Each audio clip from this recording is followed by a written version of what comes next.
सुकरात यूनान के बड़े प्रसिद्ध दार्शनिक हुए, एकदम शांत, ज्ञानवान और महिमावान। उनकी महिमा दूर दूर तक फैली हुई थी।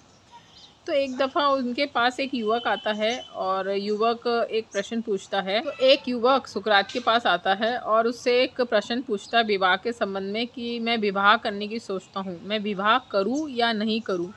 जो सुकरात की पत्नी के बारे में पूरी तरीके से वाकिफ़ था। जो संत सुकरात की पत्नी थी वो बहुत ज़्यादा क्रोधित और गुस्सैल स्वभाव की थी।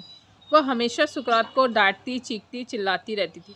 लेकिन सुकरात हमेशा शांत और एकदम निर्मल स्वभाव के बने रहते।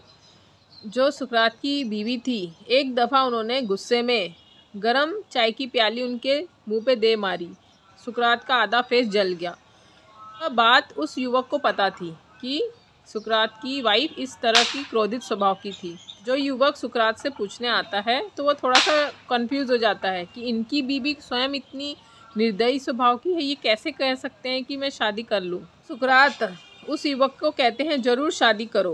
तो वो युवक फिर पूछता है कि शादी के क्या लाभ हैं, मुझे आपकी जीवनी पूरी पता है, फिर भी आप कह रहे हैं कि शादी करूं। संत सुकरात कहते हैं कि अच्छी बीवी मिली, अच्छी पत्नी मिली तो प्रेम का विस्तार होगा, और जीवन में प्रेम का विस्तार इस दुनिया का सबसे बड़ा लाभ है। प्रेम दुनिया का सबसे बड़ा राग है।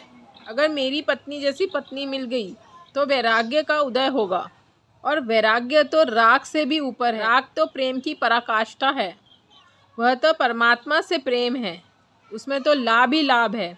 तो दोनों हालत में तुम्हारे लाभ ही लाभ होंगे।